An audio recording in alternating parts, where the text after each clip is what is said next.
Thank you so much Acharya Prashant for joining us.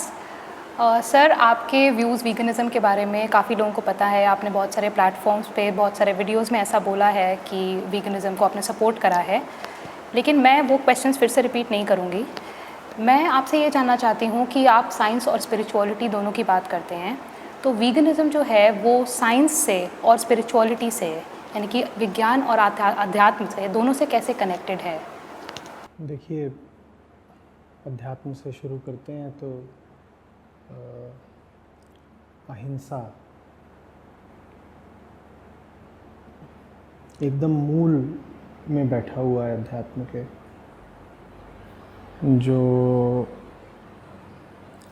सनातन धारा के मूल और सबसे प्राचीन ग्रंथ हैं वेद। अहिंसा की बात उन्हीं में से शुरू हो जाती है,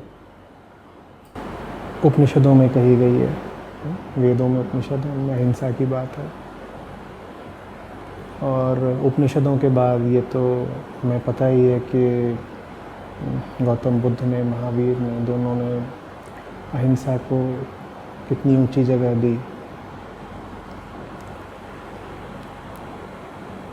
और अध्यात्म हो नहीं सकता अहिंसा के बिना।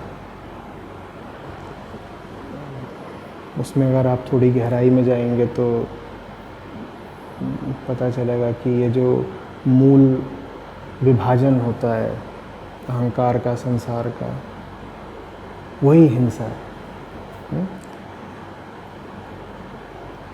तो कोई इंसान अपने आप को आध्यात्मिक कहे और साथ ही हिंसा में लिप्त रहता हो, ये हो नहीं सकता। और यही वजह है कि भारत में बाकी विश्व की तुलना में जानवरों के प्रति और पेड़ों के लिए और नदियों और पहाड़ों के लिए ज़्यादा सम्मान रहा है, ज़्यादा अपनापन रहा है, क्योंकि भारत में अध्यात्म ज़्यादा रहा है। क्योंकि अध्यात्म रहा है इसलिए अहिंसा रही है, और इसीलिए हिंसा क्रूरता यहाँ भी हुई है, लेकिन बाकी दुनिया की अपेक्षा कम हुई है। तो ये तो हुआ आध्यात्मिक पक्ष, जिसमें मैं साफ साफ कह रहा हूँ कि हिंसा के साथ कोई अध्यात्म हो नहीं सकता। अगर कोई व्यक्ति ऐसा है जो किसी भी तरह की हिंसा में लिप्त है, स्थूल हिंसा, सूक्ष्म हिंसा, इंसान को मारना, चाहे जानवर को मारना, नहीं भी मारना तो उसका किसी तरीके से शोषण करना, वो इंसान अपने आप को ध्यानी, योगी, भक्त, साधक कुछ भी अगर बोले तो ये पाखंड है, हिपोक्रेसी है। ये अध्यात्म वाला पक्ष हो गया। आप विज्ञान पर आए तो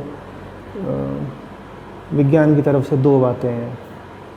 पहली बात तो आप जो खा रहे हैं उसका आप पे क्या असर होता है, दूसरा आप जो खा रहे हैं उसका संसार पर और पर्यावरण पर क्या असर होता है। तो आप जो खा रहे हैं उसका आप पर कितना घातक असर होता है अगर आप मांसाहारी हैं, ये तो आप किसी भी काबिल डॉक्टर से या रिसर्चर से पूछें तो वो आपको बताएगा कि मांसाहार कितनी ही बीमारियों का मूल कारण है। और बहुत सारी तो बीमारियों का इलाज ही यही होता है कि मांस खाना छोड़ दो। बहुत सारी बीमारियों का इलाज ये होता है कि दूध पीना छोड़ दो। दुनिया की आबादी का एक बहुत बड़ा प्रतिशत है जो लैक्टोज इंटॉलरेंट है। कैंसर के प्रमुख कारणों में है मीट कंजम्पशन, ख़ास तौर पर जो जिसे रेड मीट बोला जाता है। और भी दुनिया भर की समस्याएं हैं जो मांस के और पशुओं से आ रहे पदार्थों के सेवन से इंसानों को होती हैं। और ये कोई मान्यता की या विश्वास की बात नहीं है, इसके पक्ष में ठोस वैज्ञानिक सबूत उपलब्ध हैं।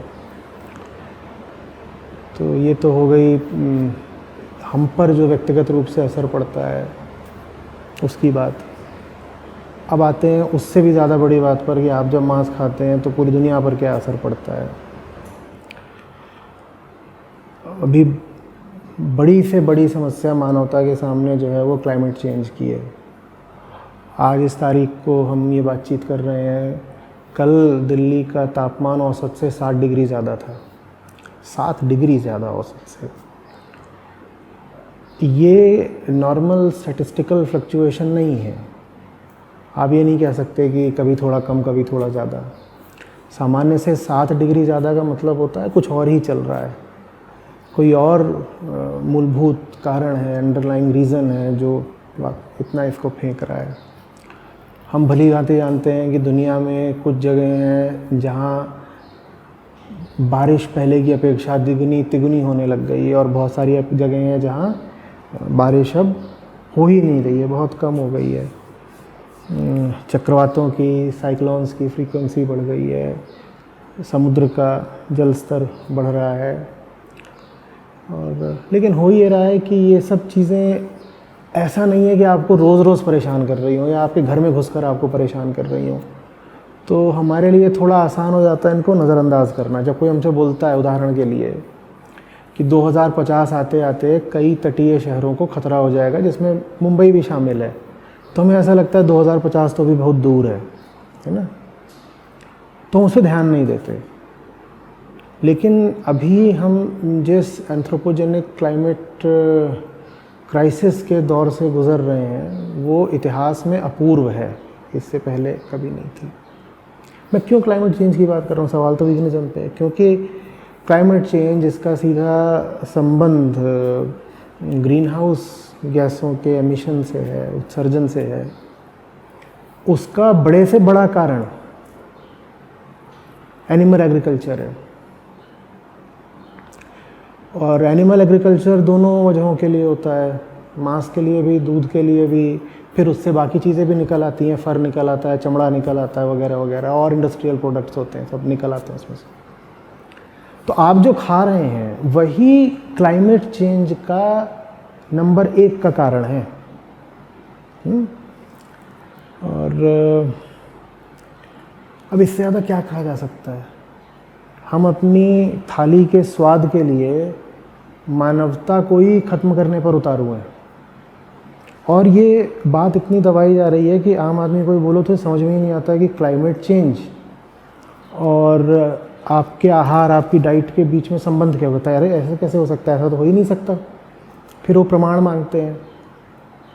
तो प्रमाण ऐसा नहीं कि कोई बहुत जटिल है, लेकिन थोड़ा समझाना पड़ता है कि भाई तुम अगर जानवर खा रहे हो तो उस जानवर के लिए तुम सोचो कि अन्न आहार कहाँ से आया है, वो पैदा किया गया है, वो पैदा किया गया है तो उसके लिए जंगल काटे गए हैं। दूसरी बात, जानवर जो खाता है वो फिर मीथेन छोड़ता है, कार्बन डाइऑक्साइड छोड़ता है। तो ये सब बातें इंट्यूटिवली साधारणतया दिमाग में अपने आप आती नहीं है, उसको बताना पड़ता है। कोई ये नहीं सोचता कि आप बीफ के लिए जिस भैंस को काट रहे हो उस भैंस के शरीर से बहुत ज़्यादा ग्रीन हाउस गैसेस निकल रही हैं, तो आपने अगर उस भैंस को खड़ा ही किया है अपने खाने के लिए, जो कि होता है एनिमल एग्रीकल्चर में, तो आपने पृथ्वी का जो कार्बन लोड है वातावरण का वो कितना ज़्यादा बढ़ा दिया। ये बात इंट्यूटिवली हमें समझ में आती नहीं है, लेकिन अब है।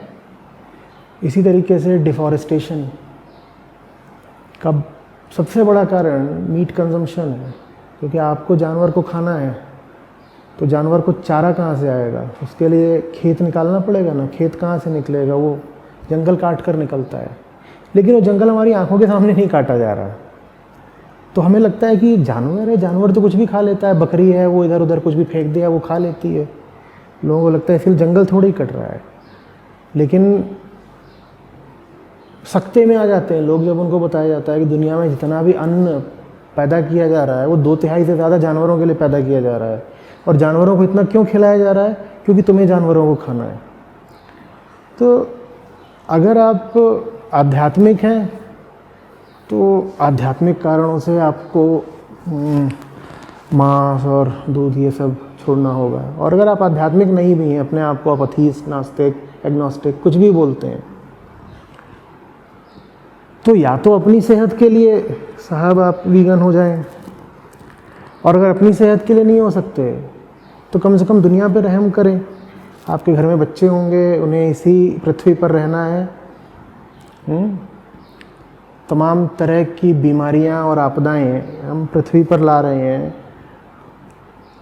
कोविड भी उन्हीं में है। तो और ये सब क्यों? क्योंकि मुझे साहब मीट पसंद है, मैं तो खाऊंगा। आप वनों का नाश करेंगे, वनों में घुस घुस करके, तो वहाँ जितने भी छिपे हुए जीवाणु विषाणु हैं उनसे भी तो आप संपर्क में आएंगे ना। आप जंगल में घुस रहे हो, उस जंगल में न जाने कितने तरह की प्रजातियां हैं। ये जो अभी नोवेल कोरोना वायरस है SARS-2, इसका संक्रमण भी तो हमें ऐसे ही लगा है ना, वरना ये वायरस तो जंगलों में हज़ारों लाखों साल से रहा होगा। पर अब आपको जंगल में घुसना है, आपको चमगादड़ वाली गुफा में घुसना है, आप तो फिर आप आबादी बढ़ाए जा रहे हो। आबादी बढ़ेगी तो आपको प्रकृति का और नाश करना ही पड़ेगा, और जंगल काटने पड़ेंगे उससे तमाम तरीके के। तो मतलब कुल मिला जुला करके कोई विकल्प नहीं है। और जिन लोगों को लगता है कि विकल्प अभी उपलब्ध है, हम तो अभी प्रकृति के नाश और जानवरों के शोषण पर आधारित जीवन शैली जी सकते हैं, उन लोगों को बहुत जल्दी 2050 तक इंतज़ार नहीं करना पड़ेगा। बहुत जल्दी आगामी मैं समझता हूँ 2 साल 5 साल 10 साल के अंदर अंदर ही मजबूरन अपने आप को बदलना पड़ेगा। भाई पिछले साल तक हम सोच सकते थे क्या कि मास्क हमारे सार्वजनिक जीवन का इतना बड़ा हिस्सा बन जाएगा? ये बात अकल्पनीय थी। लेकिन आज आप सड़क पे नहीं निकल सकते बिना मास्क के। आज आप आमने सामने बहुत समीप होके बैठ भी नहीं सकते। मजबूरी सब कुछ करा देती है ना, वरना कौन मानता कि आपको बाहर निकलना है तो मास्क पहनना है, या कि बैठना है तो इतने फीट की दूरी रखनी है। ये बात कोई नहीं मानने वाला था, आज माननी पड़ती है हमको। इसी तरीके से हमें मजबूर हो करके अपनी दिनचर्या में कुछ बदलाव करने ही पड़ेंगे। पर जो काम स्वेच्छा से किया जा सकता है उसको मजबूरी से क्यों किया जाए? बेहतर है कि खुद ही समझ जाओ, खुद ही समझ जाओ। बहुत तकलीफ़ झेल करके और दुनिया को बहुत तकलीफ़ दे करके फिर संभले तो क्या संभले। सही बात है। तो जैसे आप बोल रहे हैं आम आदमी के बारे में कि आम आदमी को ये समझ में नहीं आता है। अब अगर हम बात करते हैं G7 लीडर्स के बारे में, वो बहुत ही मतलब अभी उन्होंने रिसेंटली जब G7 मीट हुई थी तो उन्होंने बारबेक्यू और स्टीक की पार्टी करी थी और प्लेन्स उड़ाए थे। तो क्या आपको लगता है कि एक लेवल पे, बहुत हाई लेवल पर भी ये डिस्कनेक्ट है, लोग समझ नहीं पाते हैं कि वो क्या एक्चुअली कर रहे हैं? और उनके मैं उन्हें हाई लेवल का मानता ही नहीं। देखिए G7 हो, G2 हो, कोई ग्रुप हो, ले दे करके जनतंत्र द्वारा चुने गए नेता हैं, और जैसा जन होता है वैसा ही जन नेता होता है। तो जब लोग ही एक तरीके के हैं और एक तरीके का व्यवहार कर रहे हैं, एक तरह की उनकी आदतें हैं, तो उनके नेताओं का व्यवहार, आचरण और आदतें उनसे बहुत अलग नहीं हो सकती सामान्य जनता से, क्योंकि लोगों ने उन नेताओं को चुना है। तो मैं नहीं समझता कि कोई राजनीतिक नेता इसमें बहुत दूरदर्शिता दिखा सकता है या इसमें नेतृत्व दे सकता है कि हमें कैसे रहना चाहिए, क्या खाना चाहिए, या जीवन शैली में क्या बदलाव लाने चाहिए। ये सब परिवर्तन राजनीतिक नेतृत्व की तरफ से नहीं आने वाले, क्योंकि ये थोड़ी सी कड़वी गोली है। और जनतंत्र ये सहूलियत देता नहीं है कि जो नेता है वो जनता को कड़वी गोली खिला पाए, उसको वोट नहीं मिलेंगे। तो ये जो परिवर्तन है, ये तो मैं समझता हूँ कि राजनीतिक नहीं बल्कि सामाजिक और आध्यात्मिक दिशा से आएगा। सामाजिक संस्थाएं, आध्यात्मिक आंदोलन, ये हैं जो समाज में कुछ सार्थक बदलाव ला पाएंगे। ये नेताओं से नहीं होने का। अच्छा, जैसे हम बात करते हैं दूध की, इंडिया में डेयरी कंजम्पशन बहुत हाई है और मतलब लोग ऑलमोस्ट डिपेंडेंट हैं दूध के ऊपर, घर में हर घर में दूध का बहुत ज़्यादा कंजम्पशन है। तो दूध एक ऐसी चीज़ हो जाती है जो कि ना केवल खाने में बल्कि पूजा पाठ में भी लोग इस्तेमाल करते हैं। तो इस माइंडसेट को हम कैसे बदल सकते हैं कि आप नॉर्मल दूध यानी कि गाय या भैंस के द्वारा निकले हुए दूध से को छोड़कर आप प्लांट मिल्क की तरफ मूव करें। इनफैक्ट आपने सुना ही होगा, अभी रिसेंटली एक बड़ी डेयरी कंपनी की एक कंट्रोवर्सी हुई है एक एनजीओ के साथ पे। तो आपको क्यों लगता है कि मतलब इंडियंस क्यों इतने अगेंस्ट हैं इस चीज़ के, क्यों डेयरी नहीं छोड़ना चाहते? देखिए, जिस वजह से भारत में दुनिया में सबसे ज़्यादा शाकाहारी लोग पाए जाते हैं, दुनिया में जितने भी शाकाहारी हैं उनका सबसे बड़ा वर्ग भारत में है, बहुत बड़ा वर्ग। मैं समझता हूँ शायद आप आंकड़े देखें तो दुनिया भर के शाकाहारियों का 70-80% तो भारत में ही है। जिस वजह से भारत में अधिकांश लोग शाकाहारी हैं, उसी वजह से भारत में दूध को एक ऊंचा स्थान भी मिला हुआ है। अब आप या तो उस वजह से लड़ लीजिए या उस वजह का सदुपयोग कर लीजिए। ये जो वीगन आंदोलन है, वो आंदोलन भी कुछ नहीं है, अलग अलग छोटे छोटे उसके द्वीप हैं, या कह दीजिए छोटी छोटी टोलियां हैं। जैसे होली में टोलियां निकलती हैं ना, वो कुछ ऐसा नहीं है कि एक संगठित सुगठित आंदोलन चल रहा हो, और एक ऐसा तो है भी नहीं इसमें। ये कभी इस बात पर विचार ही नहीं करते कि भारत इतनी गहराई से शाकाहारी कैसे रहा आया। ये तो अभी पिछले 10-20 साल में हुआ है कि ये जो नई पीढ़ी है ये बहुत तेज़ी से चिकन वगैरह की ओर जा रही है। वो भी नहीं हम विचार करते कि क्यों जा रही है, कि पहले के लोग अपेक्षाकृत ज़्यादा शाकाहारी क्यों थे। भारत शाकाहारी इसलिए नहीं रहा है कि पहले कोई वेजिटेरियन मूवमेंट चल रहा था, उसकी वजह दूसरी थी। भारत में कभी कोई ऐसा शाकाहारी आंदोलन वगैरह नहीं चला है। भारत का शाकाहारी होना वेजिटेरियन एक्टिविज़म की वजह से नहीं था। तो भारत का फिर, जिसको हम वीगनिज़म के लिए एक नाम चलता है, हम तो बोलना पसंद करते हैं शुद्ध शाकाहार, पर लोग उसको निर्वध्याहार बोलते हैं, तो वो अच्छा नाम है। तो भारत का वीगन होना भी किसी वीगनिज़म आंदोलन पर या वीगन एक्टिविज़म पर निर्भर नहीं करने वाला। भारत शाकाहारी रहा है अध्यात्म की वजह से। वही अध्यात्म अगर और गहराई पाएगा तो भारत दूध भी छोड़ देगा। भारत जैसा सहिष्णु और उदार देश दुनिया में दूसरा हुआ नहीं है, आज भी नहीं है वास्तव में। हम भारत पे बहुत सारे इल्ज़ाम लगा सकते हैं, लेकिन ये नहीं कह सकते कि क्रूर है, आतताई है। कुछ सूक्ष्म तरीके से हिंसा हुई है यहाँ पर भी, उसमें मैं विवाद नहीं करना चाहता, लेकिन फिर भी उदारता रही है, दया रही है, यहाँ पर कुछ ज़्यादा ही रही है। ममता की भावना बहुत रही है, कि जानवर को लिया, अपने बच्चे की तरह पाल दिया। इस तरह की कहानियाँ आपको भारत में ही ज़्यादा मिलेंगी।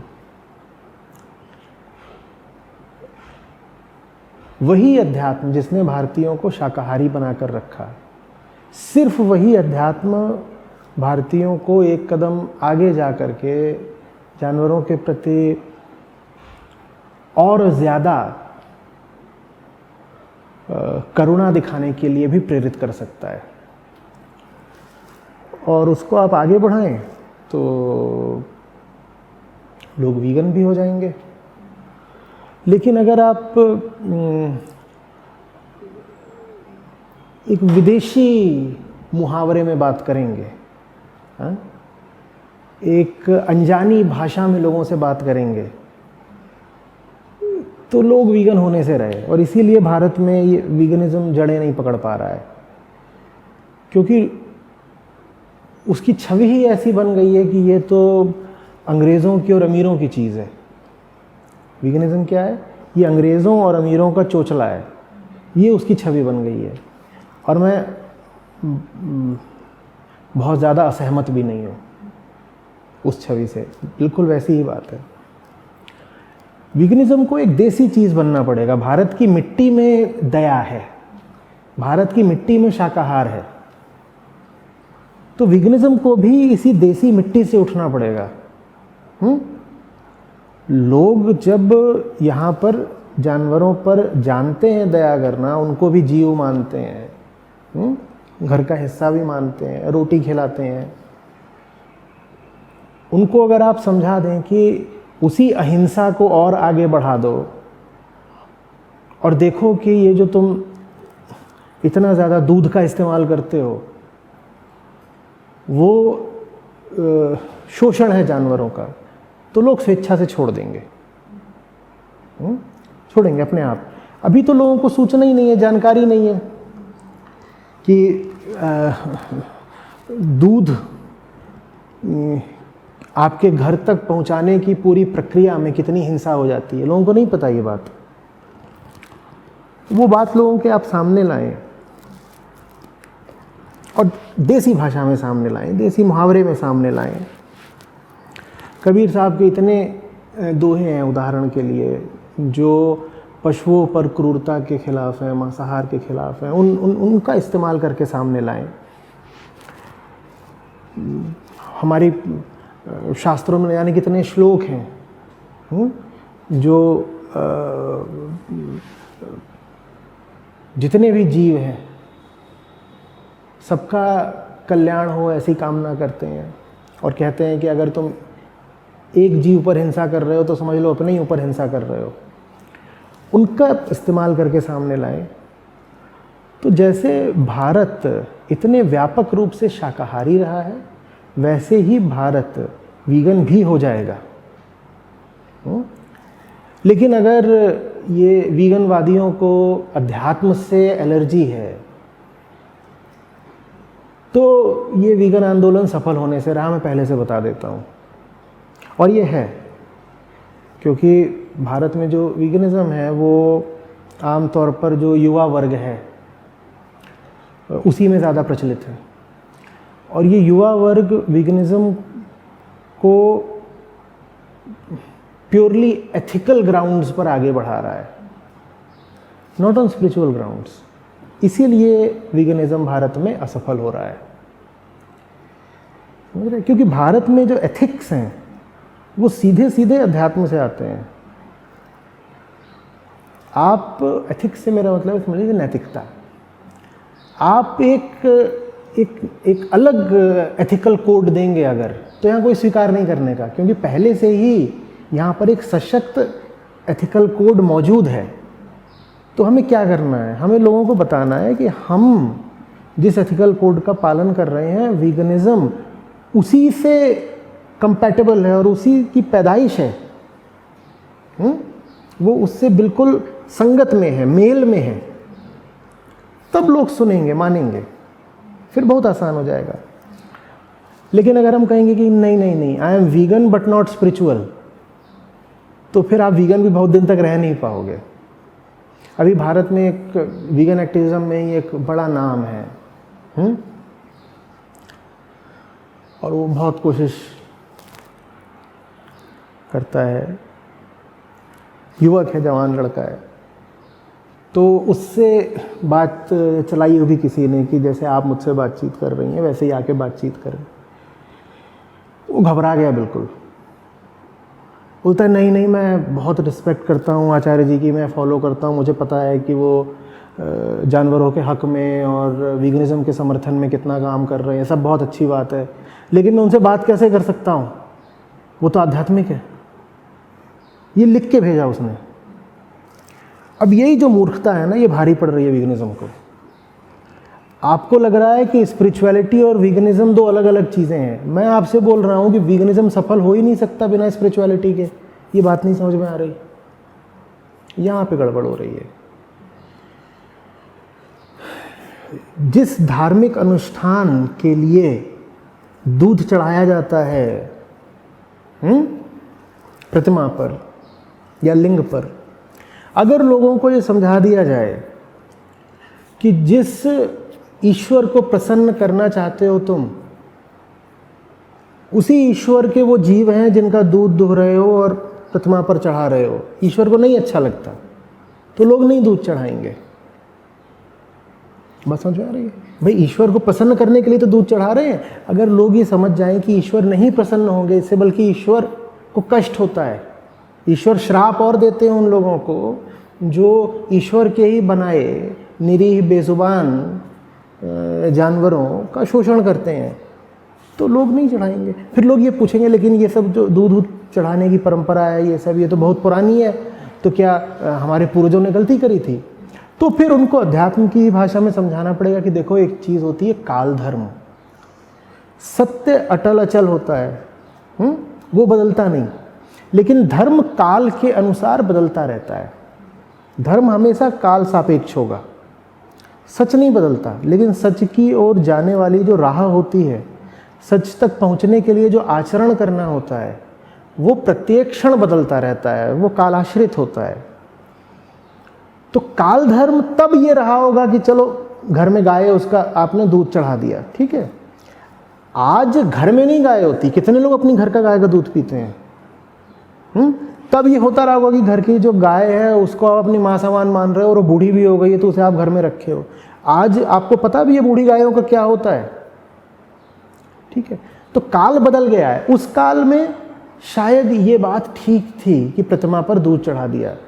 उस काल में 800 करोड़ भी लोग भी नहीं थे ना दुनिया में, और उस काल में पर्यावरण का इतना पतन भी नहीं हुआ था ना। आज काल बदल चुका है, आज सब कुछ बदल चुका है।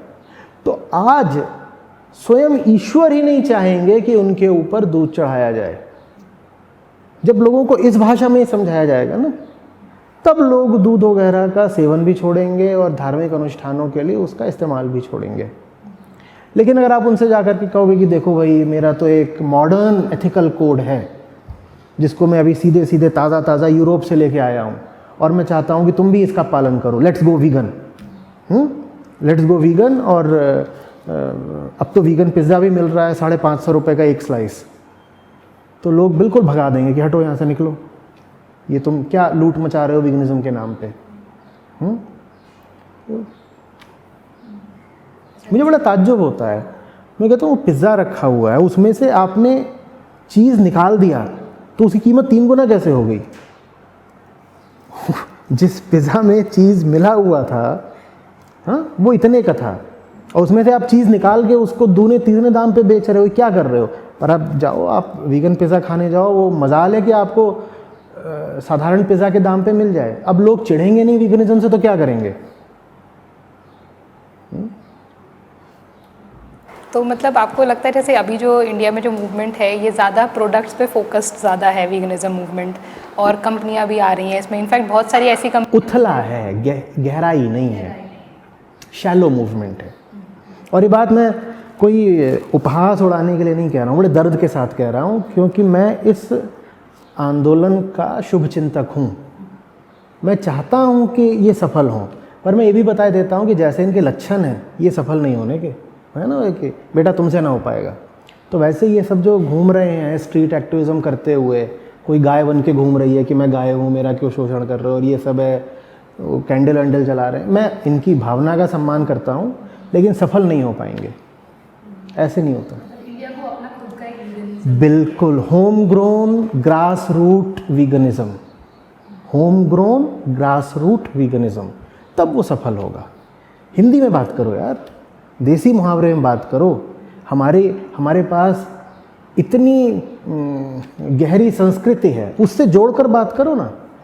हमारी इतनी पुरानी कहानियाँ हैं, पौराणिक कथाएं हैं, आध्यात्मिक सूत्र हैं, उनसे जोड़कर बात करो ना। वो भाषा हमारी मिट्टी में है, वो भाषा इस देश का आम किसान भी समझता है। उस भाषा में बात करोगे, लोगों के दिलों से जुड़ पाओगे तो लोग समझेंगे। इधर उधर की बातें कोई नहीं समझने का। अच्छा, एक जैसे डेयरी के बारे में बात हुई, तो आपको लगता है कई बार ऐसा होता है, क्योंकि मीट का सबको समझ में आता है कि मीट जानवर को मार के निकलता है, लेकिन डेयरी का, और स्पेशली जो डेयरी कंपनीज़ हैं इंडिया में, उनको लगता है, वो ऐसा लोगों को बोलते हैं कि ये तो है, हम भी अपनी गाय की यहाँ पे सब रिस्पेक्ट करते हैं। तो लोगों को लगता है कि ये सच में ऐसा हो रहा है, और वो सोचते हैं कि जो वीगन्स बोल रहे हैं, या जो इस मूवमेंट के लोग, जो इस मूवमेंट में जुड़े हुए लोग हैं, वो लोग बोल रहे हैं कि भाई डेयरी भी उतना ही ख़राब है जितना कि मीट कंजम्पशन है। तो आपको लगता है कि क्या ये, क्योंकि वो दिखता नहीं है सामने, दिखता नहीं, देखिए ये तो बात तो इसकी है कि हमने अभी तक सूचना ही नहीं दी है, जो इन्फॉर्मेशन डिसेमिनेशन है वो प्रॉपर नहीं हुआ है, लोगों को पता ही नहीं है। और देखिए ये बात इंट्यूटिव नहीं है कि अगर आप दूध पी रहे हो तो आप पशु पे अत्याचार कर रहे हो। ये बात अगर किसी को आंकड़ों के साथ, तथ्यों के साथ, फैक्ट्स एंड फिगर्स के साथ बताई नहीं गई है, उसको ये नॉलेज नहीं दिया गया है, तो उसको नहीं समझ में आने की है। तो वो तो पहले तो यही करना होगा कि डेयरी का और मीट इंडस्ट्री का आपस में कितना गहरा ताल्लुक है, ये सूचना जन जन तक पहुंचानी होगी। और ये सूचना आपने पहुंचा दी तो बहुत लोग तो अपने आप ही डेयरी छोड़ देंगे। देखिए ये सूचना अगर मेरे पास भी नहीं होती ना तो दूध होता और अभी हम दूध वाली चाय पी रहे होते हैं यहाँ पर, क्योंकि दूध को देख करके ऐसा लगता ही नहीं है कि ये तो खून है। जब तक कि आपको पूरा प्रोसेस, प्रक्रिया बताई ना गई हो साफ साफ कि देखो ऐसे निकलता है, ऐसे होता है, ऐसे होता है, ऐसे होता है, फिर पूरे आंकड़े में बताए गए हों कि कोई संयोग नहीं है कि भारत दुनिया का सबसे बड़ा बीफ निर्यातक है। वो जो भैंसें कट रही हैं वो कहाँ से आ रही हैं, तब आदमी के खोपड़े में बत्ती जलती है। अच्छा, तो वो जो बीफ एक्सपोर्ट हो रहा है और ये जो दनादन खीर, दूध, लस्सी चल रहे हैं, इनमें आपस में कोई रिश्ता है, तब ये बात समझ में आती है ना, नहीं तो नहीं समझ में आती। कौन इतना ध्यान दे?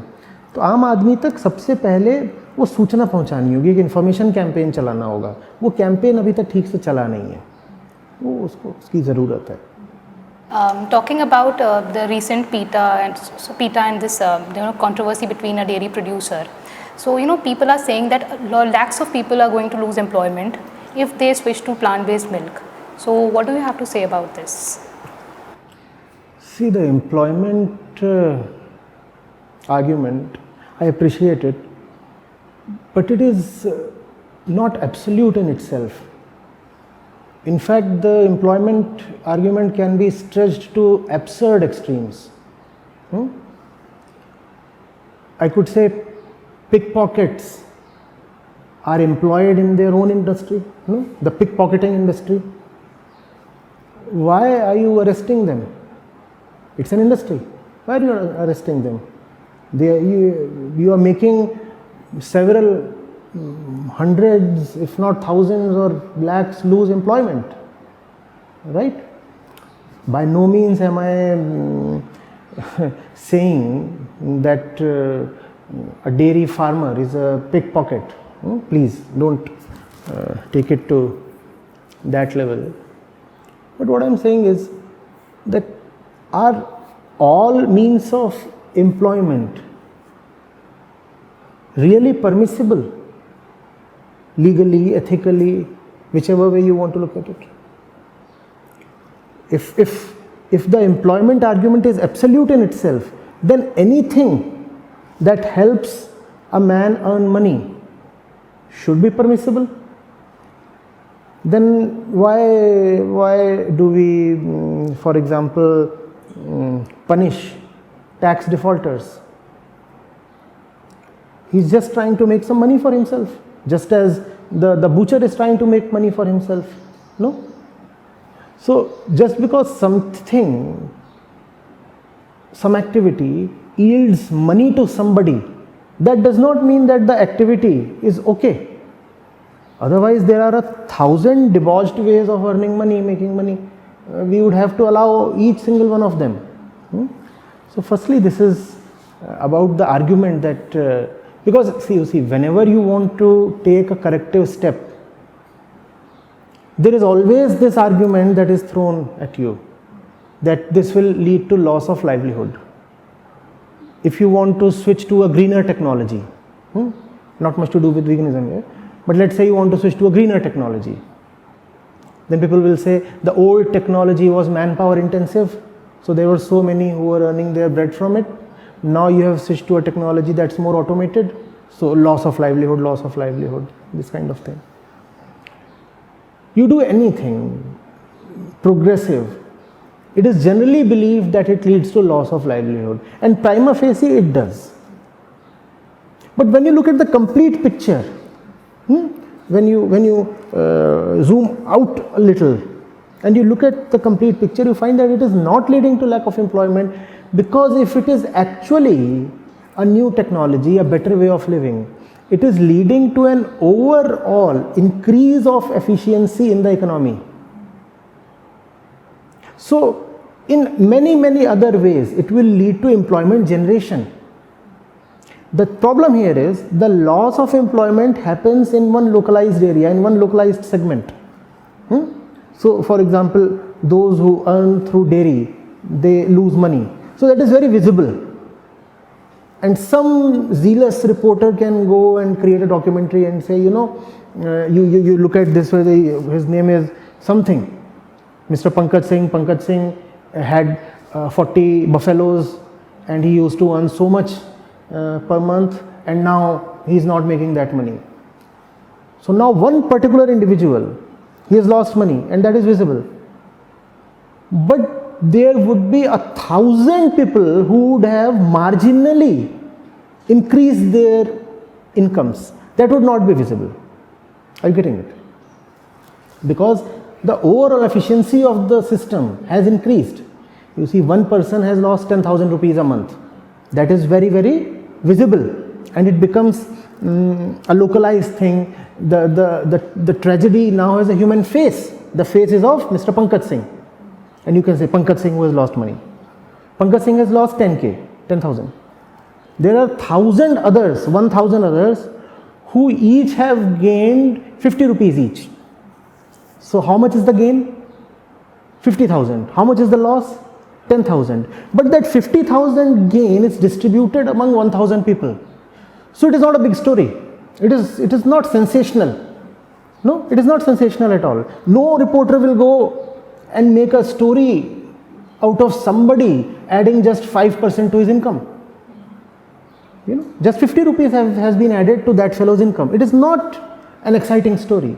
But one fellow losing 10,000 is a big story. What we fail to see is that, in a nutshell, on the total, there is a gain. And if there is a gain, what can be done? All those fellows who have gained 50 rupees,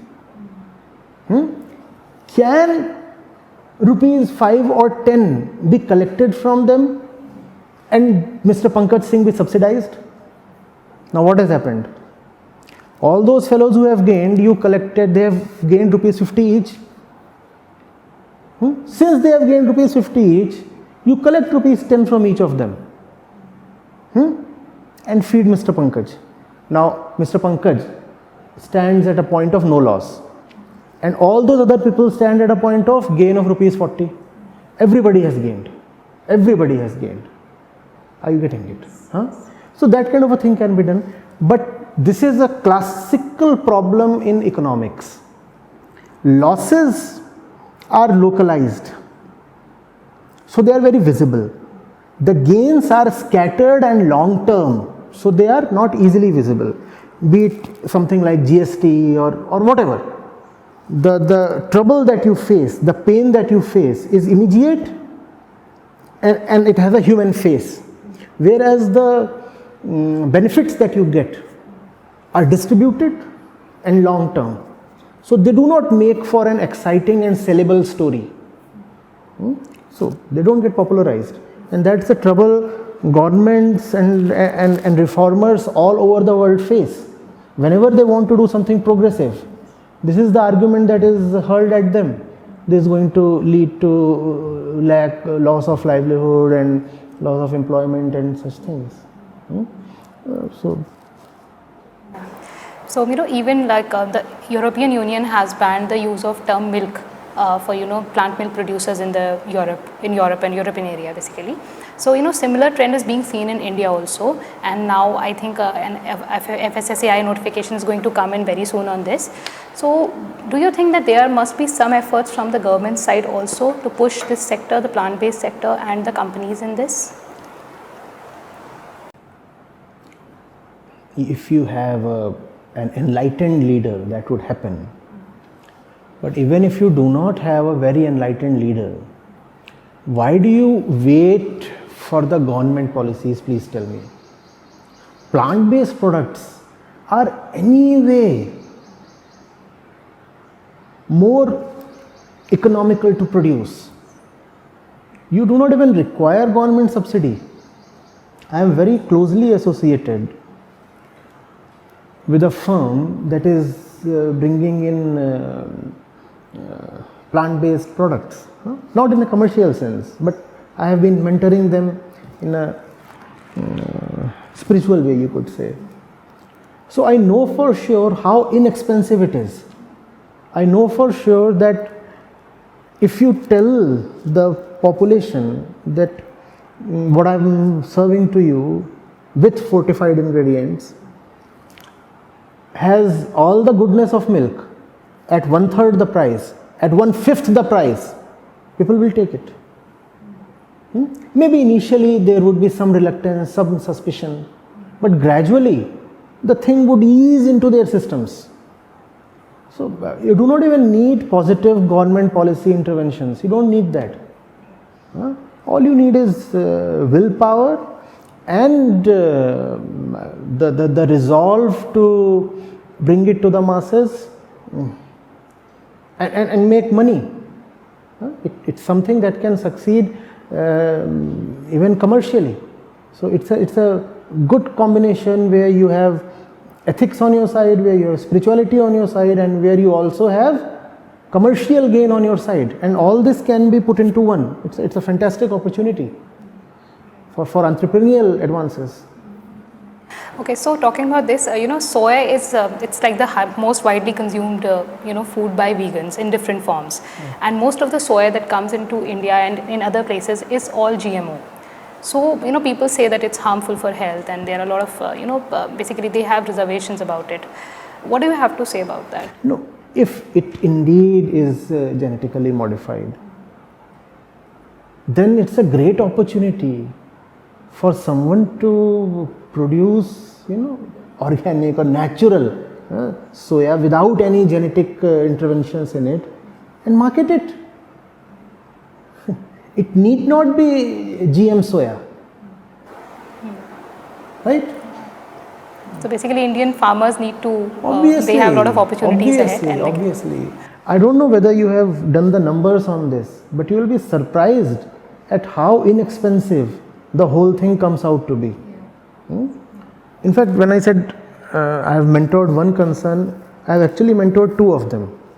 And one of them actually supplies tofu and dahi and lassi, all of these vegan, to this place.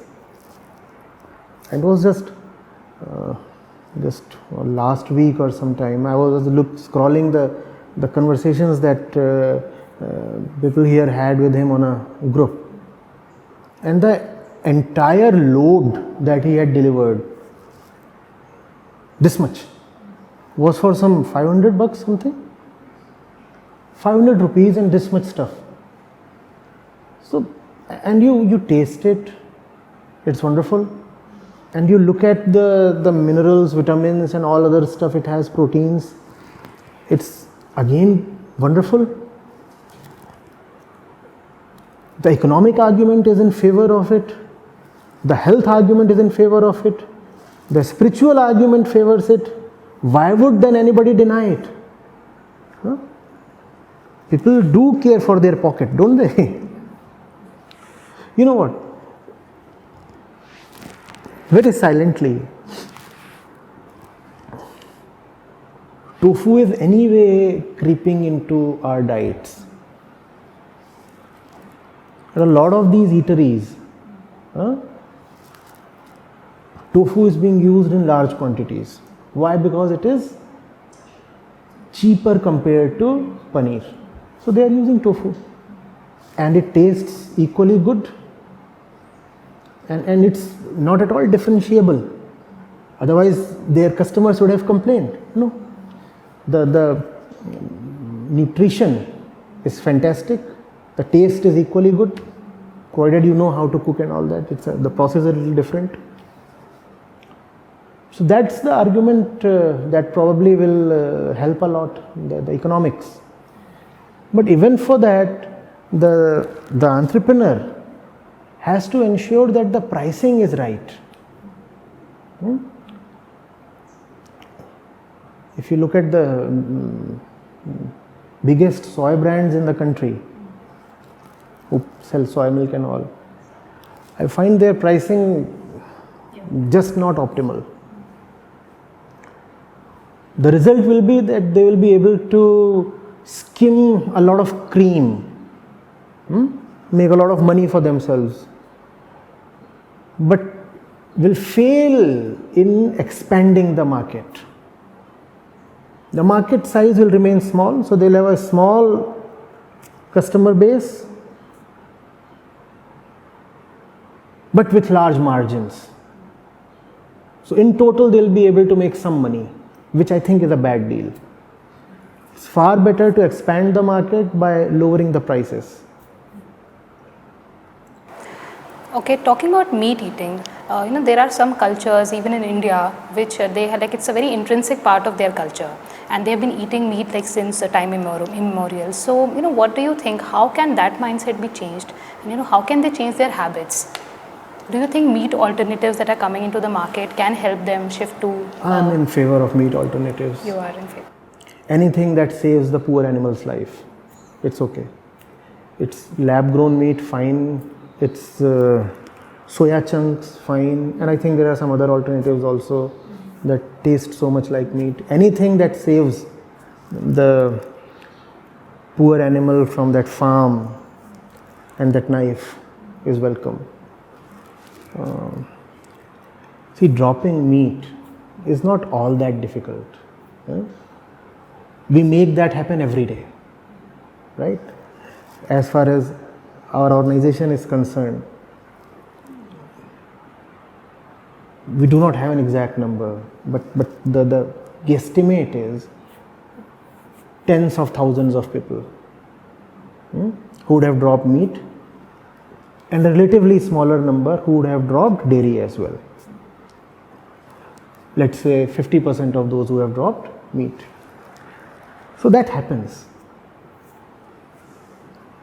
And it's not as if people drop it for a while and then go back to it. We know for sure that there are people who dropped it 5 years back and have no inclination at all to revert to meat. So people will drop meat, probably you need to give them a strong enough reason, right? Had we been so mad after meat, we would have dug up corpses, right? And enjoyed their meat as well. Had we been so mad after meat, then the Muslim would have gone after pork and the Hindu would have gone after beef. But we don't do that, right? Once we have a strong reason to not consume meat, we listen.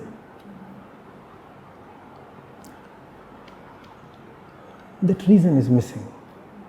Somebody needs to have the clarity and the voice and the power to bring that reason to the population. And people will listen, and I believe in the intrinsic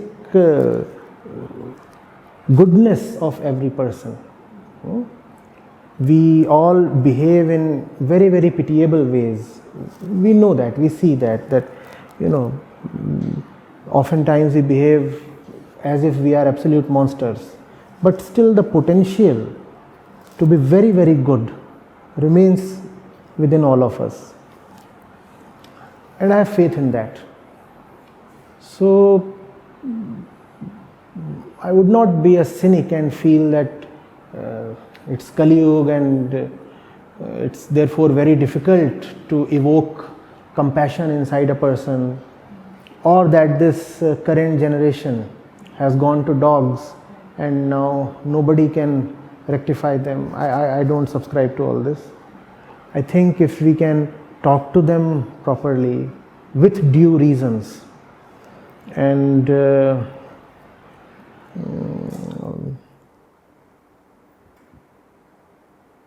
get them to act from the right center within, things can change, and things can change quite swiftly. Last question from my side. How do you think veganism will fare in the coming years? Where do you see it going in the next couple of years, basically? How will the growth be? See, there are two different trajectories, and the vegan movement will follow one of them or be situated at some point in the middle of them. The first trajectory is the way it is currently going. It will remain a foreign concept, a thing for the rich, a fad for the elite. That's how the general public takes it, because I'm in touch with the common populations and dealing with people on an everyday basis is what I do. So I know how they look at veganism. So that's one possibility. The other possibility is you ask yourself again and again, what is it that made India vegetarian? And the same forces that made India vegetarian will make India vegan as well. You'll have to respect those forces. You'll have to channelize those forces in your favor. Because veganism is nothing but the logical culmination of vegetarianism. Where does vegetarianism come from? The feeling that I will not kill the animal. I don't want to harm the animal. That same feeling finds its final expression in veganism. When I say killing the animal is very, very bad, but when I am milking the animal, that too is bad. Not only that, when I am milking the animal, I am preparing the grounds for its slaughter. So you will have to extend vegetarianism into veganism. Instead of that, I often find that vegans take vegetarianism as some kind of adversary. They say, no, no vegetarianism. In fact, it's a very strange thing.